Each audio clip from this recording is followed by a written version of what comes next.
doit m'excuser. Nous allons chanter un cantique, le premier couplet. Je m'approche de toi. Alléluia. Je m'approche de toi. Ma source de vie est source de vie. Source de vie. Mon sauveur béni. Qui a vu Jésus avec ses yeux? Qui a vu Jésus? Ici, parmi nous, qui a vu Jésus? Personne n'a vu Jésus. Tu t'approches de Jésus par quoi? Par Amen. Tu t'approches de lui par la foi. Parce que tu as écouté l'évangile. Et cet évangile a fait naître en toi ce qu'on appelle la foi. Maintenant, Yévé a fini. Waka. Alléluia. Amen. C'est cette foi qui t'approche de Jésus. Et quand tu le reviendras, il faudra que tu te trouves dans la foi. Amen. Pour qu'il t'attache à lui et tu montres que comme tu t'attaches à moi, moi je veux manifester en toi parce que tu dois ta confiance en moi. Alléluia. Amen. C'est pour cela que bien aimé, je suis très content. Je remercie le Seigneur. La vérité. Celui à qui la vérité n'a pas cru à la vérité des gens, il l'a mis en prison. Mais pendant qu'il a mené un festin, une jeune fille, sa fille s'est levée pour danser. Et Héros, voilà, la façon qu'il danse, et tu danseras ma fille. Demande-moi ce que tu veux, je vais te donner. Cependant, Jean était en prison parce qu'il disait au roi la vérité, que la femme que tu as là n'est pas ta femme. Et on est mis en prison, la femme était fâchée. On est mis en prison. La prédication, la bataille de l'épatance. Il a donc pris aussi la relève de prêcher. Le royaume des cieux est proche. Répentez-vous, car le royaume des cieux est proche. Amen. Car il a prêché, la foi a né dans le cœur de ceux qui ont écouté, et pour qu'ils préparent le chemin qui mène au royaume des cieux. La foi est née dans leur cœur. Alléluia. Alléluia. Bien-aimé dans le Seigneur, tu ne peux pas aller au ciel si tu n'as pas la foi. Le croyant ne peut pas monter à l'église, à moins qu'il soit malade, à moins qu'il soit couché. Même s'il est couché, il a donné un témoignage qu'il avait un palu. Va à l'hôpital, il dit que si je m'en vais à l'hôpital, lorsqu'on va mettre la perfusion va coûter combien de jours? 3 jours. Est-ce que ça me dit, je ne pars pas à l'hôpital, Dieu va me guérir. Donc voilà. Amen. Alléluia. Donc c'est ça. La foi vient de ce qu'on entend. Pas les genoux qui sont devant toi là. Quand tu vas les lire, foutez la paix. Ils vont partir. Amen. Alléluia. Amen. Ils vont partir. Et tu vas rester seul avec ton Dieu. Amen. Mais ne doute donc pas dans ton cœur, il ne faut pas douter. Il ne faut pas douter. Mais si tu doutes, il y a la Bible dit qu'il y a des enfants qui s'amusaient avec le sécurité de Dieu. Il y a ceux ici, quand je venais, que ce n'est pas au serviteur de Dieu seul que Dieu a donné le pouvoir. Il a donné le pouvoir à qui pas que toi en lui. Alléluia. Même toi, ma soeur, même toi, ma fille, mon fils, si tu as foi en Jésus, si tu crois en Jésus, tu vas dire au malade, soit guéri au nom de Jésus, il va se lever. Alléluia. Parce qu'il a dit que quiconque, il n'a pas dit que les pasteurs, les diacres, les diaconesses, il dit celui qui a la foi et qui ne doute pas. Quand il va dire, ça va sortir. Et le nom de Dieu sera glorifié. Ils ne font pas la volonté de Dieu. Ceux qui s'en foutent de Dieu seront avec Dieu dans l'homme son Père. Ils seront avec lui. Sauf ceux-là qui font la volonté de son Père qui est dans les cieux. Que votre cœur ne se trouve donc pas. Le cœur se trouve comment? Comment ton cœur peut se troubler? Oh, je peux parler à la tête. Je n'ai pas de chaussures. Je n'ai pas de costume. Je n'ai pas de la cravate. Il faut que je mette la cravate pour aller à l'université. C'est ce que Jésus regarde. Il regarde quoi? Alléluia. Si le cœur est plat comme la neige, c'est là où Jésus son même pointe. Alléluia. Ce n'est pas que tu vas t'embellir, tu vas faire quoi? Jésus n'est pas plaisir de tout cela. Quand tu n'étais pas sur le chemin de où nous sommes. Nous sommes où? Nous sommes où? À Damas. Il quitte ici pour aller à Damas. Et en marchant un peu de route, puis c'est la vérité. Et c'est lui qui devient maintenant le ténor oculaire de Christ. Il défend son ministère devant le gouverneur Félix. Nous allons lire dans le livre des Actes des Apôtres. Je sais le Dieu de mes pères. Je sais le Dieu que mes pères ont servi.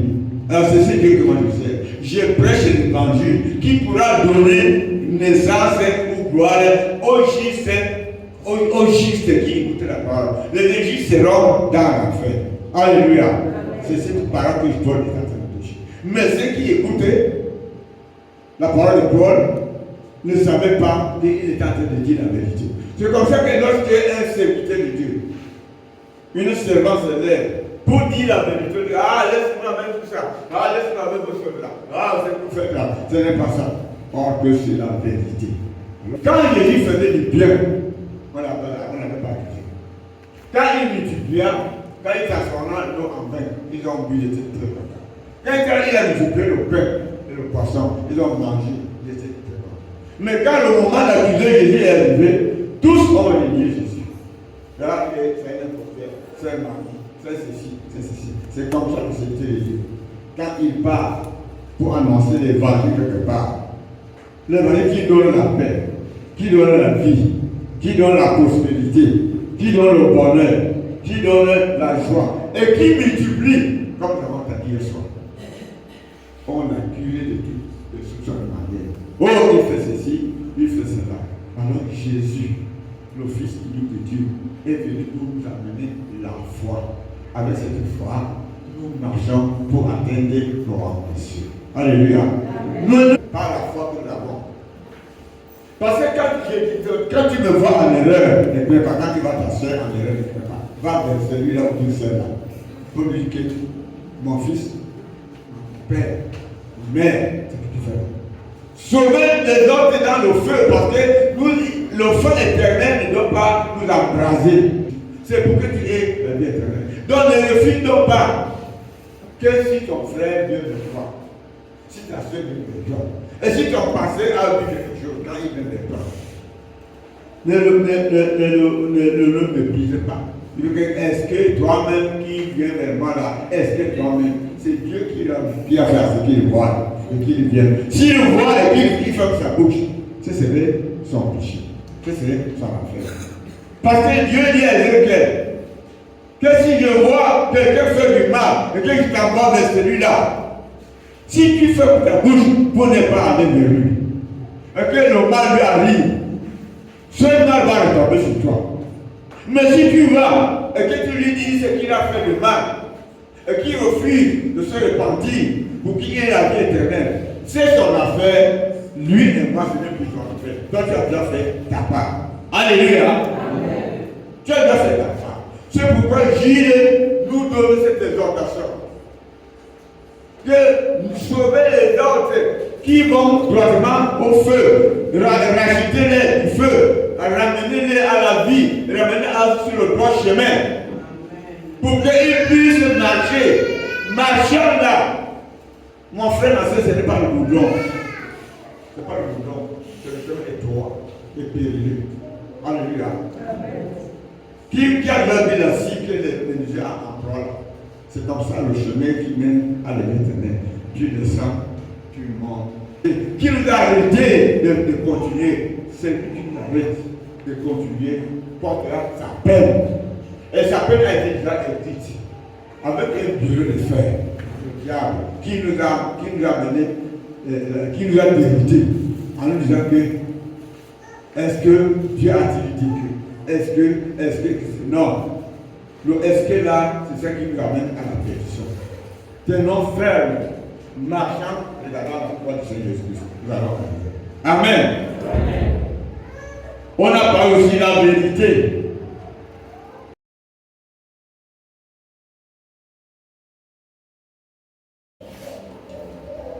Je voudrais encore saisir cette occasion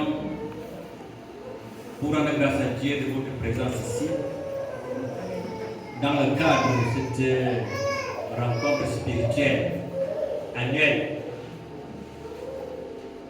Je n'étais pas là à votre arrivée, mais les renseignements que j'ai reçus, c'est que toutes les délégations sont bien arrivées. Et l'Assemblée de Damas vous souhaite aussi par ma voix une bienvenue dans ces installations. Et comme vous avez commencé dans l'amour de Dieu, nous souhaitons également que nous puissions poursuivre dans le même élan afin de clôturer demain dans de bonnes conditions et rentrer dans nos différentes assemblées. Amen. Prie le Seigneur pour qu'il te bénisse, pour que l'objet pour lequel tu es venu,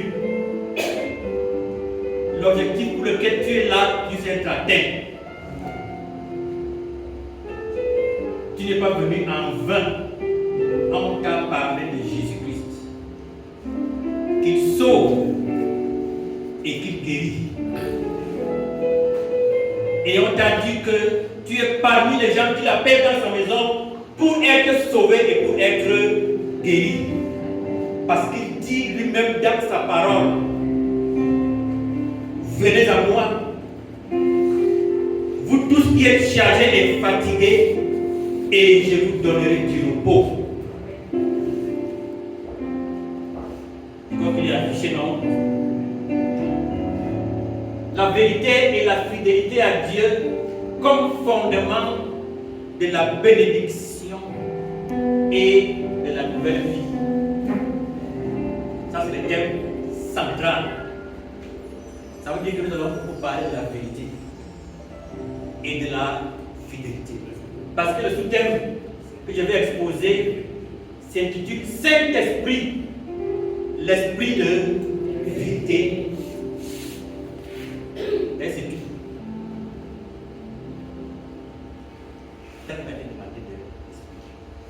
Donc je vais expliquer comment est-ce que le Saint-Esprit est l'esprit de vérité qui nous guide vers la fidélité. Nous avons donc là trois termes différents qui encadrent notre enseignement. Nous avons le Saint-Esprit, nous avons la vérité et nous avons la fidélité. Bien entendu, mes prédécesseurs vous ont déjà parlé de vérité. Mais je veux aussi vous parler de vérité parce que pour être cohérent par rapport à ce que j'ai dit, il faut que j'en parle. Non pas pour contredire ce qui a été dit, mais pour compléter, dans le sens de bien comprendre les thèmes que je vais développer. Donc nous avons donc Saint-Esprit, vérité et fidélité. Je vais d'abord commencer par la vérité. Je vais laisser le Saint-Esprit et la fidélité. Je vais d'abord par la vérité. Qu'est-ce que la vérité? C'est une question, n'est-ce pas? Je voudrais vous rappeler que oui, c'est un enseignement, ce n'est pas un sermon. Ce n'est pas une prédication. C'est un enseignement. Donc, je peux recevoir des questions, même en exposant. C'est ça le but de l'enseignement. Si tu demandes à chacun ce que c'est que la vérité, vous allez avoir des définitions et des définitions. Et chacun va toujours vouloir placer son opinion sur le vrai chemin.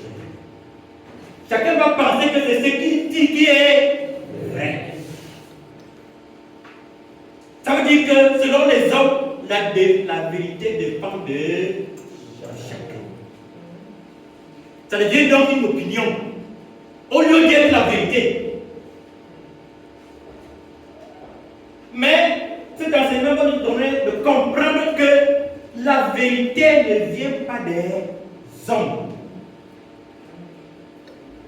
Ce ne sont pas les hommes qui disent la vérité.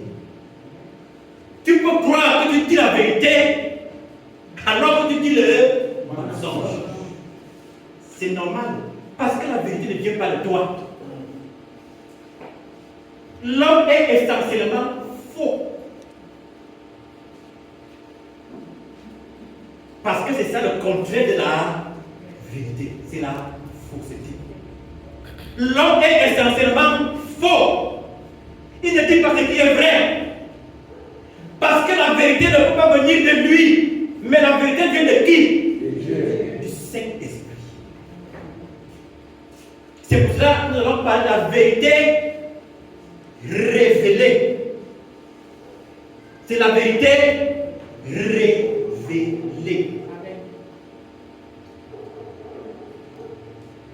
La vérité est révélée. Elle n'est pas connue d'avance. Tu ne connais pas la vérité. Mais la vérité est révélée. Lorsque nous entrons dans les Saintes Écritures, ça veut dire que tu n'as pas la vérité. Prenons voir ce que dit dans Matthieu chapitre 4, verset 5.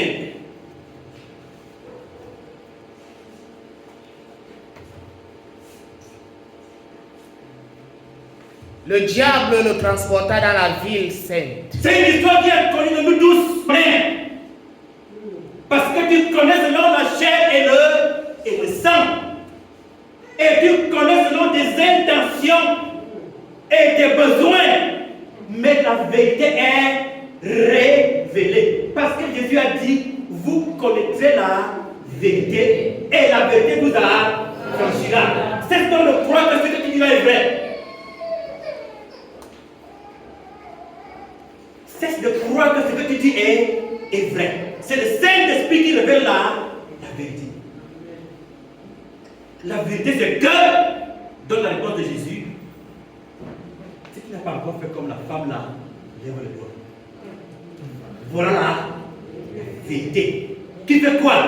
Qui a franchi. La vérité est révélée. Nous sommes à la recherche de la vérité. Quand tu trouves la vérité, tu as trouvé le salut. Tu as trouvé le salut. Donc l'apôtre Paul, qui était un éminent homme de Dieu, un grand prophète, un apôtre, un grand homme de Dieu, il n'est pas parti parler aux hommes de la philosophie, mais il est parti leur parler de quoi? De Jésus-Christ. Car je n'ai pas eu la pensée de savoir parmi vous autre chose que Jésus-Christ. Parce que c'est Jésus qui est la vérité. Le Saint-Esprit, esprit de vérité. Moi-même, j'étais auprès de vous dans un état de faiblesse. De crainte et de grand tremblement, parce que j'avais peur de dire ce qui n'était pas conforme à la volonté de Dieu. J'avais peur. Il y a des choses que vous dites, il y a des choses que nous disons, croyons le dire au nom de Jésus. Alors nous sommes en train de diviser, nous sommes en train de détruire, nous sommes en train de mentir, nous sommes en train de nuire, parce que nous n'avons pas reçu ça de Jésus. Paul était dans une situation de faiblesse, parce qu'il devait parler au peuple, aux âmes pour lesquelles Christ est mort,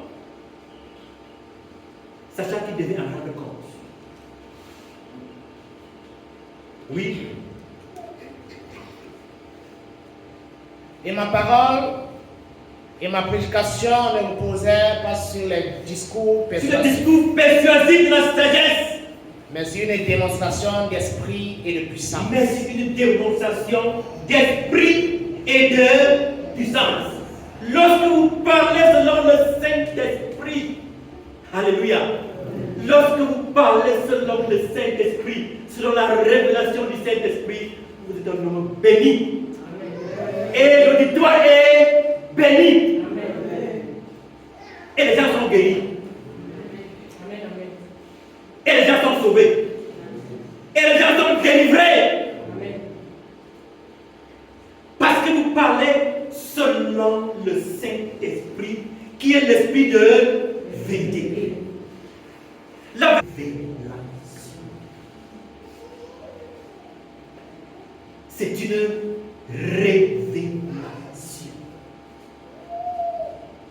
Jésus n'était pas embourbé dans les choses des hommes. Parce que si tu ne connais pas la vérité, on va te manipuler. Si tu ne connais pas la vérité, on va te manipuler. Parce que chacun va venir te dire ce qu'il pense. Au lieu de dire ce que l'Esprit lui a révélé. C'était la révélation. C'est pour ça donc que nous devons invoquer le Saint-Esprit qui est l'Esprit de vérité. C'est lui qui convainc du péché.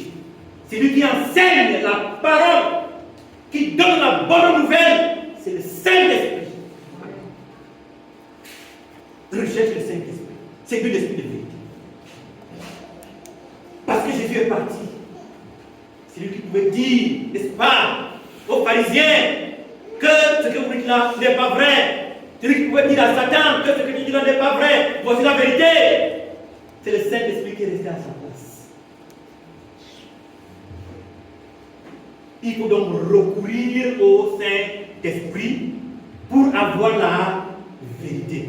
Elle n'est pas là parmi nous. Il faut la chercher. Il faut la demander. Il y a quelqu'un qui est dépositaire de la vérité. C'est Christ Jésus. C'est lui le dépositaire de la vérité. Lorsque nous allons dans cette vérité, nous allons croire réellement. Alléluia. Nous allons croire réellement. Et nous allons demeurer dans la parole. Et ainsi nous allons gravir dans la vérité. Ta parole est vérité. Amen. Ta parole est vérité. Amen. Ta parole est vérité.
Bénis ton peuple ici présent, rassemblé,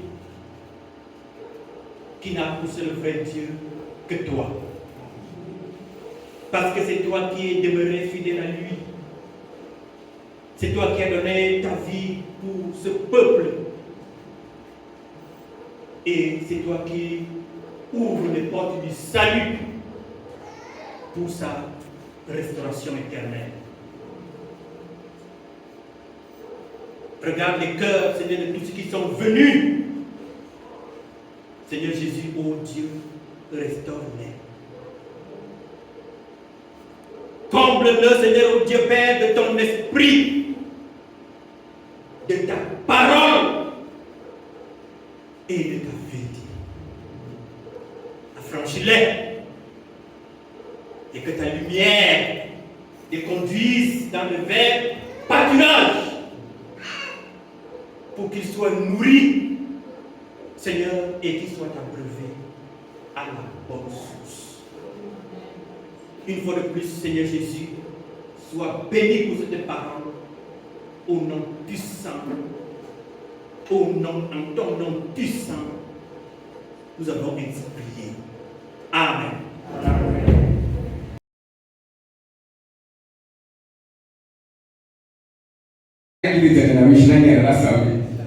Vous savez le thème général de cette retraite.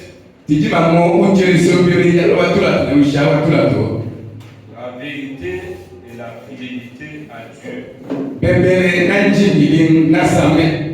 Comme fondement de la bénédiction et de la vie nouvelle.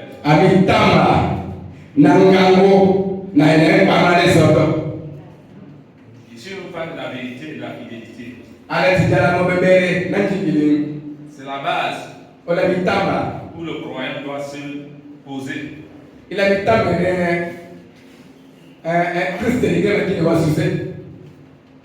Afin de bénéficier de la vie nouvelle qu'il a et de ses bénédictions. C'est que Dieu a prévu pour lui.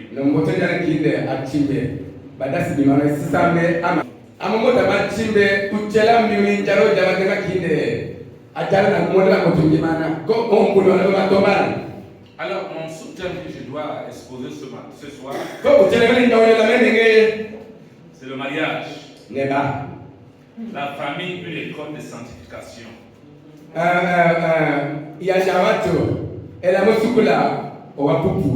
Comment le mariage peut être une école de la sanctification pour les chrétiens?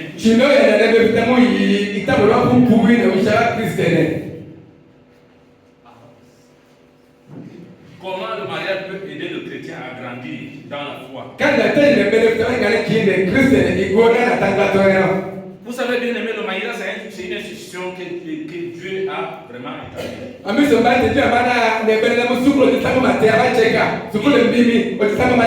Il a institué le mariage, ça vient de Dieu. Nous connaissons tous depuis la Genèse, où Dieu a commencé. Et nous continuons jusqu'aujourd'hui dans le Nouveau Testament. Donc c'est une institution de Dieu. Bien aimé, chacun a le droit de bénéficier de cette connaissance. Si tu veux vivre heureux ou heureuse, il y a les principes de Dieu dans le mariage. On ne saute pas. En toute chose, il y a un début. Il y a un commencement. Il y a la marche.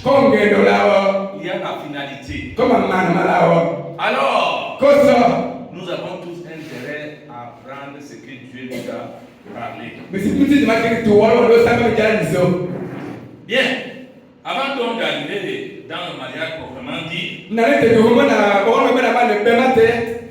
y a des étapes à parcourir. Nous allons commencer là. Je sais que c'est un sujet qui fait souvent tabou ici, parfois ça soulève soit les mamans. Mais je voudrais que tu m'écoutes parce que c'est la vérité. Je parle de la part du Seigneur. Tu n'as pas besoin de chercher qu'elle se fasse du bien. Seulement. Mais il y a là où ça peut te toucher, ça te fait un peu mal. Ou alors un peu bien. Mais une chose, c'est que tu obéisses à la vérité. Et la vérité, vous connaîtrez la vérité. Et la vérité vous rendra comment? Libre. Alléluia. Bien, nous allons commencer donc par le choix d'un partenaire.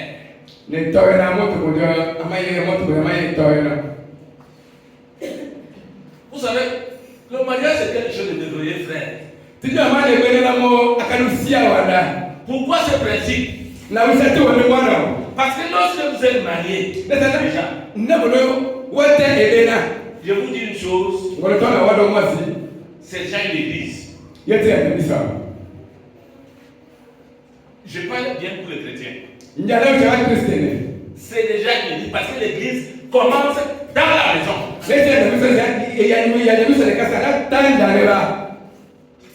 Tu ne peux pas être mauvais dans la maison et dehors là, quand tu viens ici, tu seras bon.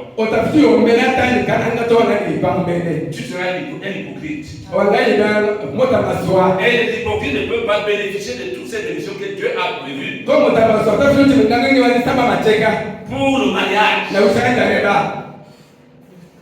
Donc il y a d'abord un début. On ne va pas directement se marier. Jamais. Vous n'avez jamais vu quelqu'un, ils n'ont jamais vu quelque chose, ils marchent seulement pour aller se marier.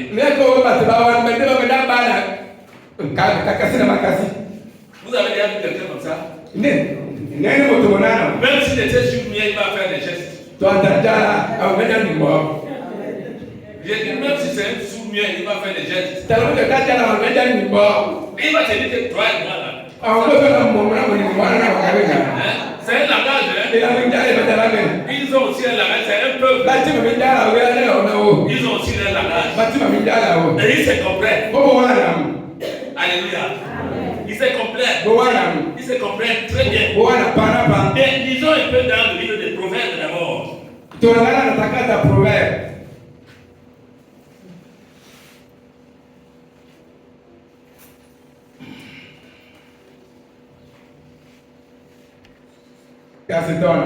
C'est lui qui trouve une femme, trouve le bonheur. C'est une grâce qu'il obtient de l'Éternel. Alléluia. C'est lui qui trouve une femme, trouve le bonheur. C'est une grâce qu'il obtient de l'Éternel.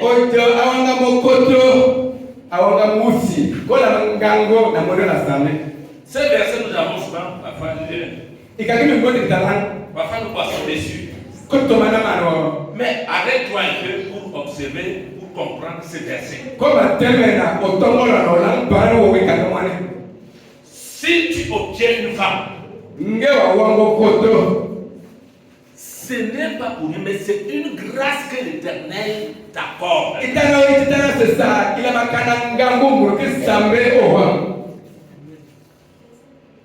Quand on parle de femme, si le Seigneur dit c'est une grâce, ça doit être une qualité. Je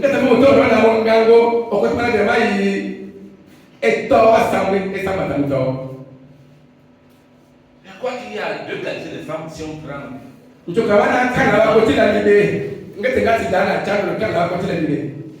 y a la femme folle et il y a la femme vertueuse. Le Seigneur appelle que la folie, parce que quand une femme folle détruit sa maison. La femme sage bâtit plutôt sa maison. Alléluia. Voilà la qualité qu'il faut chercher. On dit, il faut chercher une femme comment? Vertueuse.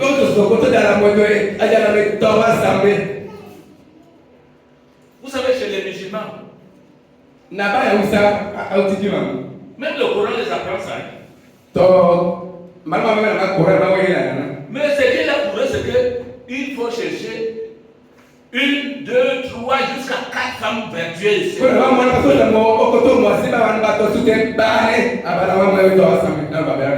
Mais chez le chrétien, c'est le contraire.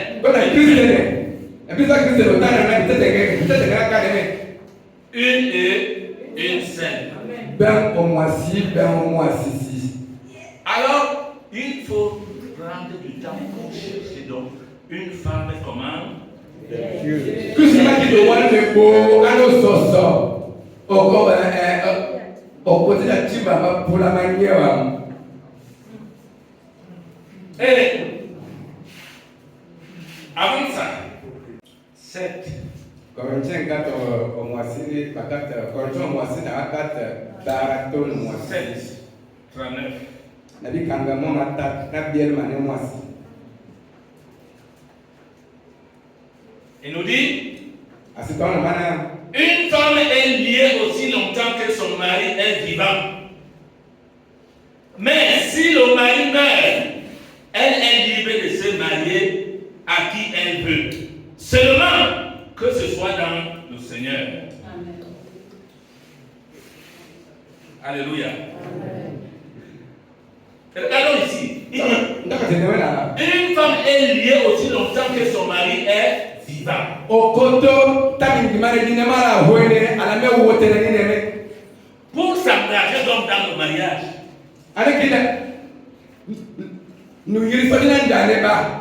ce n'est pas une affaire de temporaire. Aujourd'hui, nous appelons que les blancs chez eux maintenant, ils font un contrat même de 2 ans, 3 ans, 5 ans.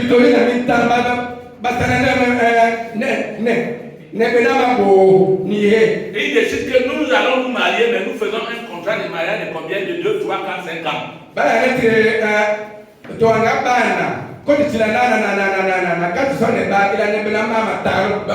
Quand les 5 ans arrivent, le 2 ans, vous vous séparez. J'ai le mariage. Mais ici, le Seigneur nous apprend ici que tant que le mari vit, tu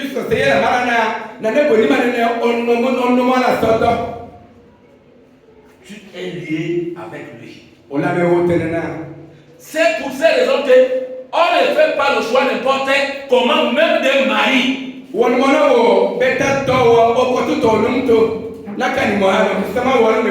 Parce que vous entrez dans une autre vie.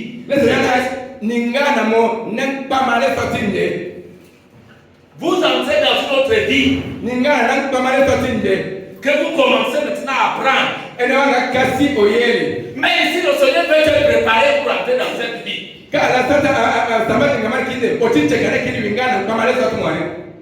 Beaucoup de gens craignent de le voir rester célibataire.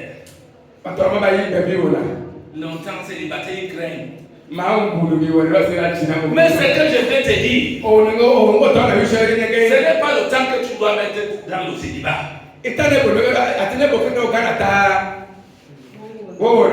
Mais c'est le temps que tu dois mettre dans le mariage, parce que toi, en tant que chrétien, tu dois connaître là où tu vas.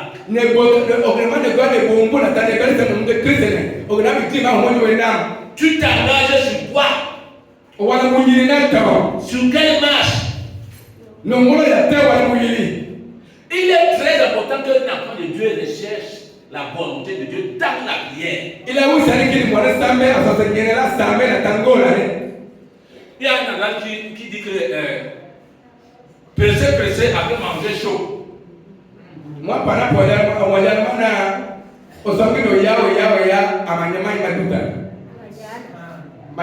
vous comprenez? Pressé avait fait comment? Avait mangé chaud. Parce qu'il n'a pas cherché réellement la volonté de Dieu. Parce que c'est dans la prière qu'on retrouve la volonté de Dieu. C'est dans la prière devant Dieu que tu attends. Vous savez, il y a un jour, Samuel était parti pour oindre le roi. Il est donc parti. Selon lui, c'est qu'il voyait ses yeux. Ce n'est pas ce que Dieu voyait, c'est pas ce que Dieu devait lui dire. Il est venu, il a regardé quelqu'un qui était là pour les femmes, il dit que peut-être c'est celui-ci. Il dit, est-ce que c'est celui-ci? Je dois être bien dit, non, ce n'est pas celui-là. Il cherche encore l'autre. Jusqu'à, je crois, 6 ou 7. Et il demandait toujours Dieu, est-ce que c'est celui-ci? Est-ce que c'est celui-ci? N'allez pas vous engager à Maria là où parce que tu as regardé la figure bien. Regardez les figures. La fille est belle de figure. Mais pourtant l'intérieur est pourri. Non, frère. Il faut chercher la vérité. Alléluia. Parce que vous allez trouver celui qui est pour quand vous allez maintenant vous retrouver là-bas, c'est invivable. Et si je savais bien du tard, je m'étais trompé bien du tard. Alors, il faut donc rechercher par la prière la volonté de notre Père Céleste.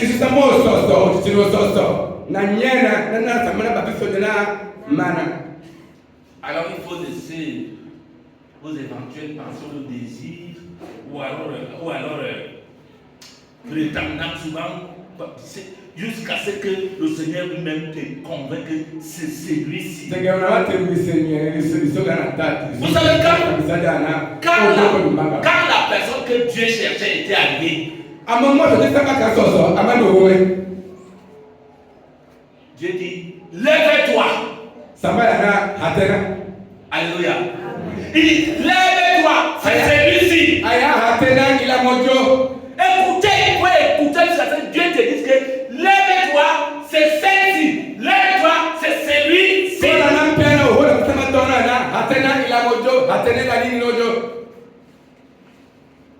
C'est dans le livre de Samuel 16, 12. Samuel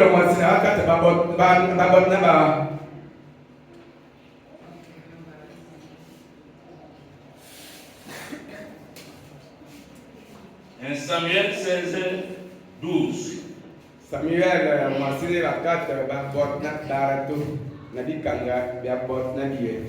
quand c'est arrivé au 7e, la Bible nous dit que Isaïe l'envoya chercher. Or, il était blond, avec de beaux yeux et une belle figure. L'Éternel dit à Samuel, lève-toi, ouvre l'eau, car c'est lui. Alléluia. Amen. Il dit c'est lui, lève-toi. C'est lui. Alléluia. Ce n'est pas les désirs de notre corps que nous voulons satisfaire, mais nous voulons faire, obéir à la volonté de Dieu.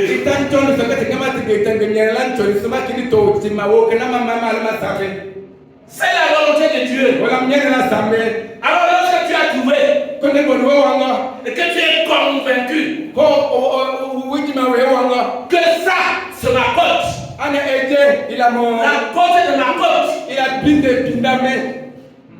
la chair de ma chair, je vous dis que vous allez vous accorder. Et vous aurez un mariage comment? Pas de mariage, de fiançailles. Ces fiançailles vont marcher parce que vous vous êtes accordé avec Dieu. Vous êtes dans la volonté de Dieu. Et c'est Dieu qui va conclure ce mariage. Évitez les mauvais commencements. Si vous commencez mal, surtout quand vous êtes déjà enfant de Dieu, parce que certains font le choix et après ils commencent à regretter après. Il y a le choix divin de Dieu. Oui. C'est de ça qu'il s'agit, frère. Avec Dieu, tu ne regrettes pas. Il n'y a pas de regret. Il n'y a pas de regret. Je m'adresse aux frères et aux sœurs. Il y a des gens ici, il y a des jeunes sœurs. Ceci s'adresse d'abord à vous. Ne soyez pas ignorants dans Parce que Dieu nous instruit dans suivons les enseignements. Que cette parole ne s'éloigne pas de toi, de ton cœur. Médite-la tous les jours. C'est alors que tu réussiras. Alléluia. Bonsoir. Je suis ensemble, non? Le mariage, c'est que tout le monde peut se marier, non? Il faut le choix. Le choix. Vous savez, Dieu sait comment il guide celui quand tu as choisi.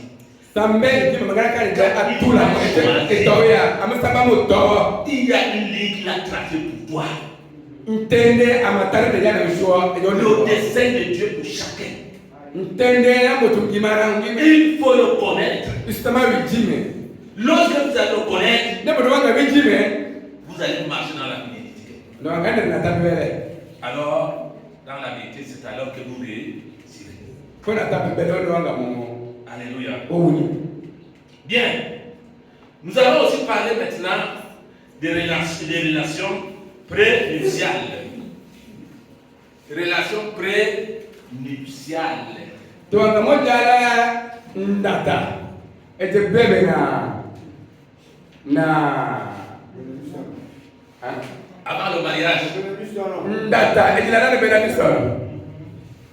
Avant le mariage. Avant le mariage. Vous savez, quand vous avez trouvé, qu'est-ce qu'on fait, non? Traditionnellement, on fait comment? Quand vous voulez vous fiancer, vous avez trouvé que celle-ci ou celui-ci doit aller avec moi, vous faites comment?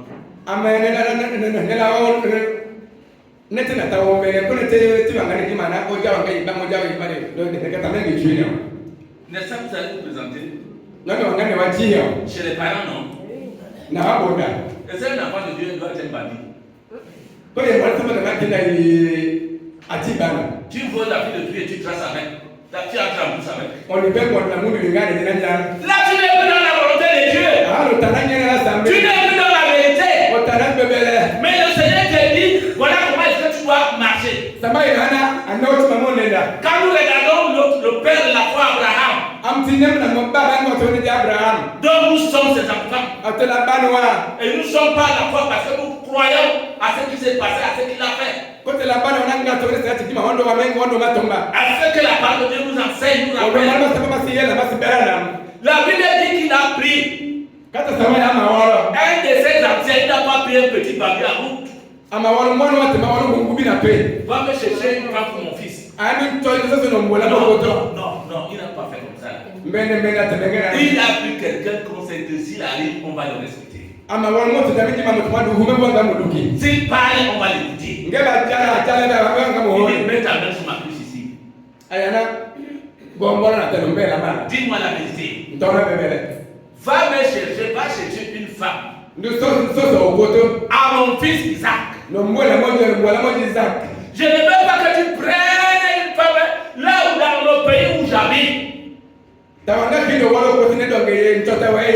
Pour dire que dans le monde. Alléluia. Amen. Le mariage pour les enfants de Dieu, c'est entre enfants de Dieu. Abraham a envoyé une part dans mon pays, chez lui là-bas. Va chercher une femme pour mon fils Isaac.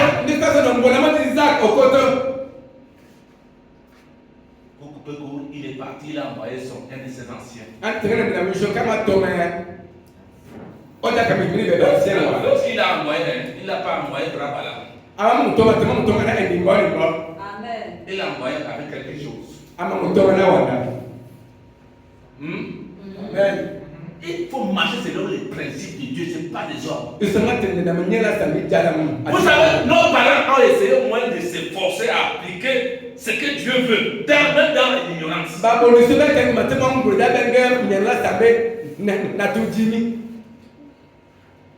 Il a dit qu'il est allé. Pourquoi, comment? Il a prié Dieu. Il dit, mais voici, je vais partir. Je cherche ta volonté maintenant. kama kolana na nenda kama kolana ayala sabana tout le monde chocha mnyene là. Ça c'est la prière de l'ancien qu'Abraham avait envoyé. Il a mongola dans l'ancien d'Abraham mama Thomas. Qu'est-ce qu'il a fait? Il a cherché Dieu, la volonté de Dieu par la prière. Amen ngitule amasosa nyene la samela tangola ne. Frère, un enfant de Dieu doit toujours prier sur n'importe quelle situation. Voilà à kolana tolana ta nakale maya tete mama kolana. La prière est une arme fatale. Ngola ni la me ekpela ngulu eti ngulu na sasa. Parce que même dans le secret, lorsque l'ennemi s'est préparé, à partir de la prière, tout est dégagé, tout est détruit. Et tu vas avancer. Parce que la prière, c'est une arme fatale que Dieu a préparée pour ses enfants.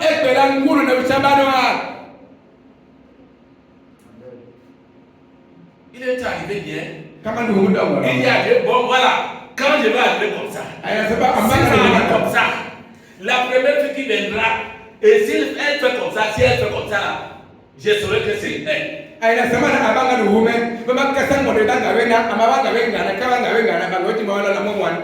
Frère, c'était dans la prière, non? Oui, et cela s'est passé comme il a demandé. Dieu l'a trouvé comme tel. Il a donné ce qu'il fallait, il a donné que je ne fuis pas avec. Quand il avait déjà donné, il dit que est-ce qu'il peut déjà partir avec ma femme? La femme que mon Seigneur m'a emmené chercher. Il veut lui dire qu'attends encore même quelques 5-10 jours là. Vous savez, la séparation, c'est pas facile. Pendant que l'ancien voulait partir avec la famille voulait encore voir. Et il a même déjà mangé la dot. Ils avaient encore soif de voir les filles. Mais l'ancien nous a dit non. Les retardés encore ici pourquoi? Et c'est ce que les yeux de mon Seigneur sont en route. Pour m'attendre, parce qu'il m'a envoyé pour une mission. Alléluia. Amen. Alors il est devenu avec. Il est devenu avec. Et là on dit que le gars, Isaac était dans un jardin, il était en train de méditer. Il a vu les chameaux venir.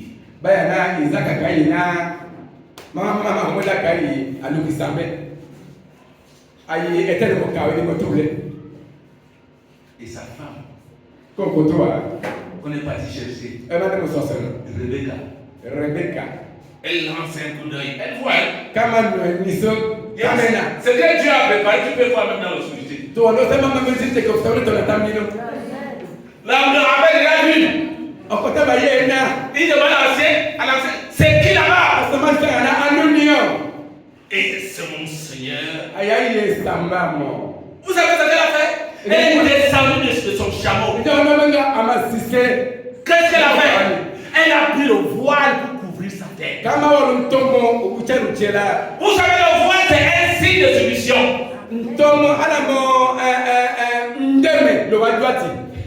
J'ai dit que le voile que tu portes là, tu vois que tu portes parce que tu vas seulement prier, non? Le voile que tu portes là, c'est un signe de soumission.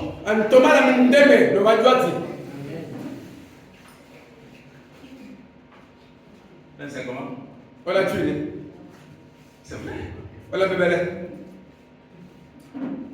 Pourquoi? Parce que Dieu avait déjà accepté. Et il a disposé toutes choses favorablement quand Isaac l'a vu chez Dieu. Allons chez nous. Tu sais, il avait déjà perdu sa mère, non? Alors il a fait entrer dans la maison, là où la cuisine de sa mère. C'était d'abord là où? Dans la cuisine de qui? Ça veut dire qu'elle vient remplacer même sa mère. Quand je vais appeler maman, il montre que ma mère, est-ce que ça vient de Dieu, non? Oui, c'est ma mère. Est-ce que ma mère vit? Mais c'est ce que Isaac a fait. Directement